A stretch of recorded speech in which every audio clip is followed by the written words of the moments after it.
question was, do I believe everyone to be a lifelong learner? And I mean, the answer to that's pretty simple. No, I don't. I don't believe that everyone is. You know, I think everybody should be, but there's too many people that just, you know, sit around and could care less about learning anything.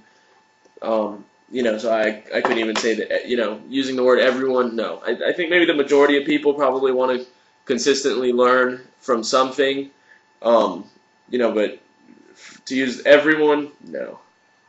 Okay, you asked me, do I believe history to be an important subject? This was a two-part question. The second part was, do I believe the preservation of correct history to be important, regardless of its effect on my beliefs and my faith? And yes, I do believe that history is a very important subject. I think we need to know where we came from, what we've been through, you know, as humanity as a whole, and what were our repercussions of those actions. You know, what did our ancestors do? What happened because of that? Now, can we learn from that? Of course, you know, if they did something and it wiped out half of their race, hey, I don't think we should do that again. As far as the preservation of correct history, and this is regardless of anyone's beliefs, yes, I think history should be preserved 100% exactly, you know, the truth of it. I mean, you know, I think history being taught would be purposeless if it wasn't taught correctly. Okay, and your last couple of questions veered off of the educational system and then moved into more or less some questions on Christianity. And I'll go ahead and hit those really quick for you too, and then wrap up this video, try to shrink it down a little bit, edit it, because it looks like it's going to be about 3 parts, which I can't seem to make a video that doesn't take up 2 or 3 videos. But your question, should Christians have good business skills? And I'm not sure why you asked that or where you were going with this particular question, but you know, I guess I don't really understand what you mean by business skills as a whole. Should Christians be ethical business people? Yes. Should they learn what the ethics of business are? Yes. You know, I'm kind of just firing off a few questions that pop into my mind relating to this, because I guess I'm not too sure what you had in mind by this question. I mean, obviously, yes, like you said, I teach business. You know, yeah, Christians should have good business skills if they need them. Now, you know, if Christians aren't running a business or starting a business, then, you know, I don't see why they would need the business skills. You know, I mean, I guess that's my take on this question. If I misinterpreted the question or I wasn't quite understanding what you were going with on that question, you know, please send me a message and I'll try to re-answer it a little bit better. All right, the last 2 questions that you asked were some pretty good questions. Do I believe televangelists, and you used the example of Benny Hinn, as well as others on the TBN network, are killing the Christian ideologies by asking for large sums of money while having extravagant lifestyles? And this is actually a really, really easy question, because this is a big problem that I have with people, with televangelists altogether. And the Benny Hinn example is definitely one of them. I mean, this guy lives in an $8.5 million mansion. When he travels and does seminars and stuff, he stays in hotels that are, you know, $3,000–$4,000 a night. The guy, he just did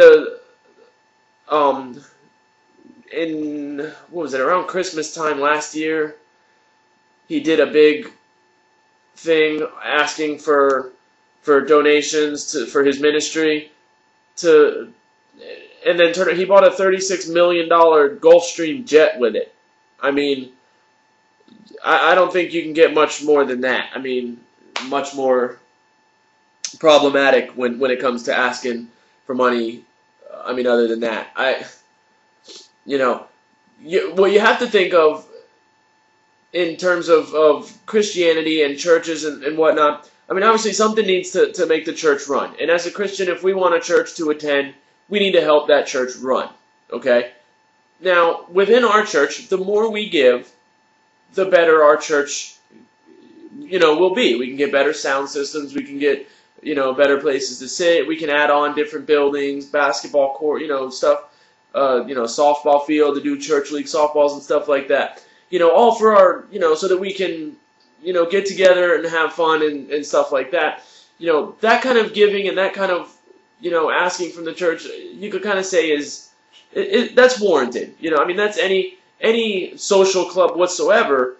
Something's got to help hold that club together, help hold that group of people together and fulfill the needs that they need. So, there is going to need to be asking for money from churches.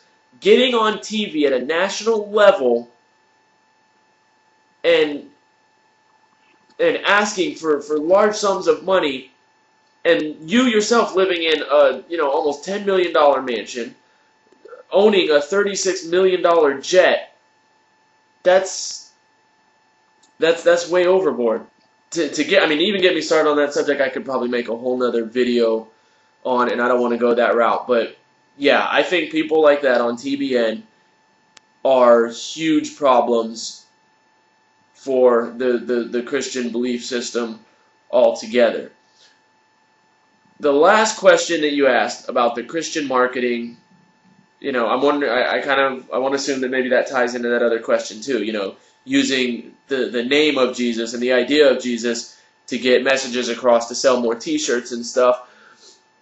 That you could kind of look at it as two different ways. You could look at it from the way of people strictly using the name of Jesus, and I'm going to use the PETA, the People for Ethical Treatment of Animals, for this particular reason and for this idea in a second.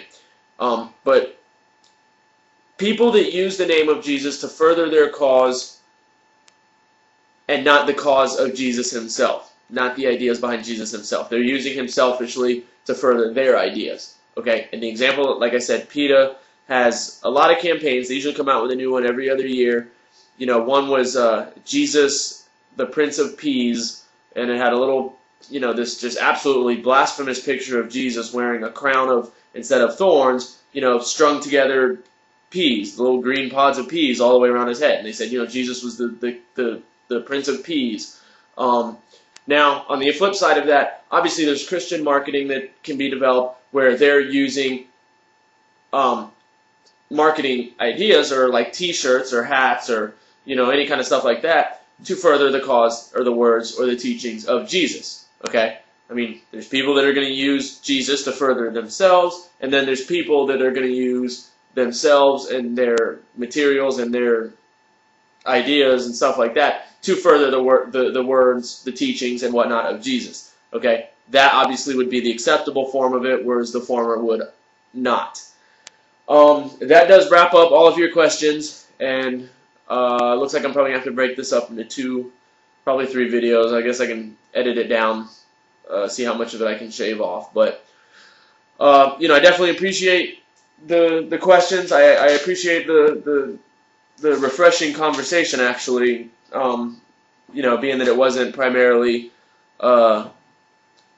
questions based on religion and questioning my ideas on Christianity and stuff like that. So the educator aspect of it was definitely pretty refreshing. So thanks a lot for that. And if you have any more questions, or if you want to respond to any of the things that I said in this, feel free to do so.